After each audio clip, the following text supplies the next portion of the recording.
Et bonjour à tous. Dans cette playlist, nous allons réaliser une application web en PHP avec une base de données SQL.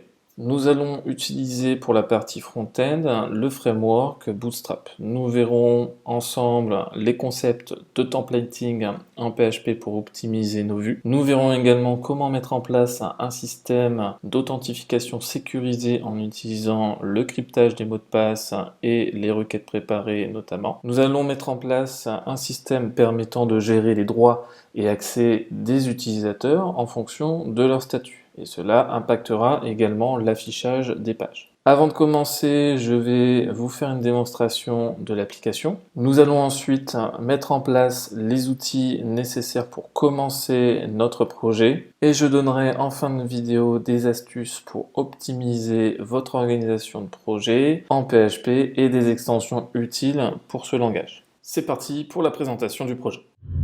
Nous avons dans un premier temps un formulaire d'inscription. Je vais me renseigner mon pseudo, je vais renseigner un password et un confirm password. Dans le cas où les deux sont différents, je vais avoir un message comme quoi j'ai une erreur de saisie. Donc dans ce cas-là, je retape mes identifiants avec cette fois-ci les bons identifiants.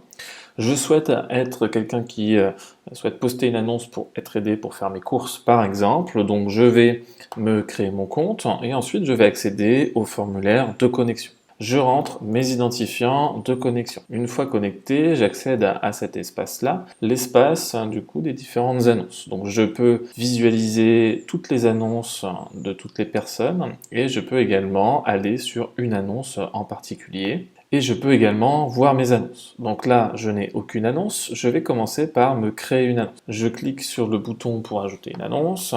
Je vais avoir un titre, donc je vais mettre annonce Thomas 1. Une description, donc ici, description Thomas annonce 1. Une image, donc j'ai mis cette image par défaut. Je mets une localisation, peu importe, et ensuite je clique sur ajouter. Une fois que j'ai rajouté mon annonce, je vais pouvoir soit l'archiver si la personne m'a aidé, ou sinon je vais pouvoir tout simplement la supprimer si je souhaite annuler. Je vais pouvoir ensuite accéder à mes différentes annonces qui sont situées dans l'onglet mes annonces. On va faire un test pour ajouter annonce Thomas 2, description Thomas 2. Pareil, on va mettre cette fois-ci à ce nom, je fais ajouter, et là je vois que j'ai bien une nouvelle annonce. Dans la liste de mes annonces, elle a bien été rajoutée. Je vois également que dans la liste des annonces, j'ai bien mes deux annonces de rajouter. Donc maintenant, ces annonces-là sont visibles pour les personnes qui souhaitent aider, et on va se mettre dans cette situation-là. Donc je vais me déconnecter, je vais créer un compte que je vais appeler John. Je vais cocher la case pour dire que je souhaite être un Coco Helper pour aider les autres. Je vais cliquer sur créer mon compte et ensuite je vais me connecter. J'accède donc au même contenu que pour quelqu'un qui souhaite être aidé, à la différence que dans le menu, je n'ai pas la possibilité de rajouter une annonce. Je vais pouvoir également pour chaque annonce, pouvoir participer à l'annonce. Ça veut dire qu'une fois que je participe à cette annonce qui s'appelle annonce 2, je clique dessus. Et une fois que j'ai cliqué dessus, je vais pouvoir annuler la participation à cette annonce. Et je vois que annonce 2, dans la liste des annonces, n'est plus disponible. Une fois que je participe à une annonce, elle est donc retirée de la liste des annonces. Plus personne d'autre peut y participer. Donc voilà, donc ça c'est ce qu'on va faire ensemble. Avant de commencer à coder, on va mettre en place tous les outils nécessaires. C'est parti. Donc pour commencer, vous allez avoir besoin d'un serveur, puisque le PHP est un langage serveur. Pour ça, vous vous rendez sur Google et on va taper MAMP. Il existe d'autres logiciels pour se créer un serveur en local. Il existe WAMP par exemple. WAMP qui est disponible uniquement sur Windows, il n'est pas compatible Mac. On a également XAMPP, XAMPP qui est disponible sur Mac et Windows, mais personnellement j'ai une préférence pour MAMP. Donc je vous conseille d'en faire de même. Vous vous rendez sur le site, vous le téléchargez pour la version Windows ou Mac et vous l'installez.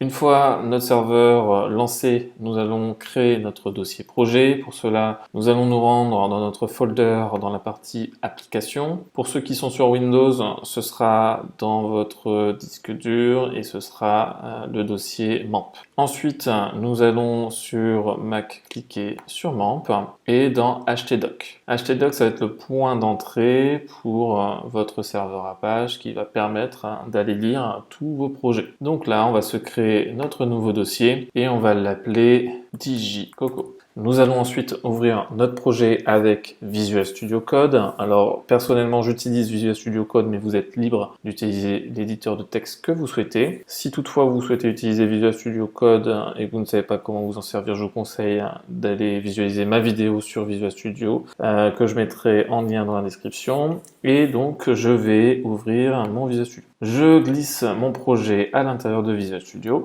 Et ensuite, je vais créer un nouveau fichier que je vais appeler index.php. À l'intérieur de ce fichier, je vais mettre un hello world et je sauvegarde. Maintenant que mon fichier est prêt, je vais l'exécuter avec mon serveur. Pour ça, j'exécute mon Visual Studio, je peux cliquer sur Open Web Start Page et je vais cliquer sur My Website. Quand je clique dessus, je vois la liste des dossiers, projets que j'ai au niveau de mon htdoc. Moi, ce qui m'intéresse, c'est mon dossier DigiCoco. Donc, je clique dessus et j'atterris sur mon Hello World. Alors là, vous allez me dire, c'est que du HTML, ça renvoie une réponse HTML, effectivement, dans mon code, ce n'est que du HTML. Si on veut rendre une réponse en PHP, on va tout simplement ici venir faire du PHP en ouvrant la balise et on va faire un echo Hello World. Je sauvegarde, je me rends sur mon site, j'actualise et je vois que j'ai toujours mon echo Hello World. Maintenant que notre serveur est en place et fonctionne, nous allons importer les ressources qui vont nous servir pour la réalisation du projet. Donc, je les ai mis dans la description. Pour ma part, je les ai déjà téléchargés. Donc, ça contient un dossier image. Je l'exporte. Et à l'intérieur, vous avez tout simplement le logo et vous avez la bannière en fond. Je vais ensuite me rendre dans Visual Studio et nous allons commencer à organiser un petit peu notre projet. Pour bien s'organiser, nous allons faire un dossier dist qui contiendra nos images. Donc pour ça, j'ai juste à faire un petit glisser-déposer. Cela va contenir également un dossier CSS qui contiendra nos feuilles de style. Nous allons également avoir un dossier config qui, nous allons le voir, va contenir tous les fichiers de configuration comme les identifiants de connexion à la base de données, notre URL de projet, etc. Faciliter la maintenance de notre site. Nous allons également avoir un folder pour tout ce qui est fonction en PHP et nous allons avoir également un folder pour nos différents components. Par exemple, les menus de navigation, le header, le footer, etc. Je vais également vous recommander quelques extensions comme PHP IntelliFuncs qui va vous permettre notamment d'auto-compléter des fonctions, des noms de classes, etc. Vous allez avoir le même principe avec cette extension IntelliSense qui va vous permettre également une autocomplétion. Vous aurez également PHP Namespace Resolver qui, dans notre cas, ne nous servira pas, mais c'est toujours bien d'installer si un jour vous faites de l'orienté objet.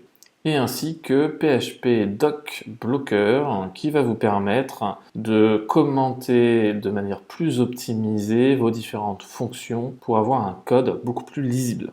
Bon, maintenant que vous êtes prêts à vous lancer, on va commencer dans la prochaine vidéo en attaquant le design de chaque page et on va pour cela utiliser notamment le framework de Bootstrap. Donc c'est parti, je vous dis à la prochaine vidéo. Ciao!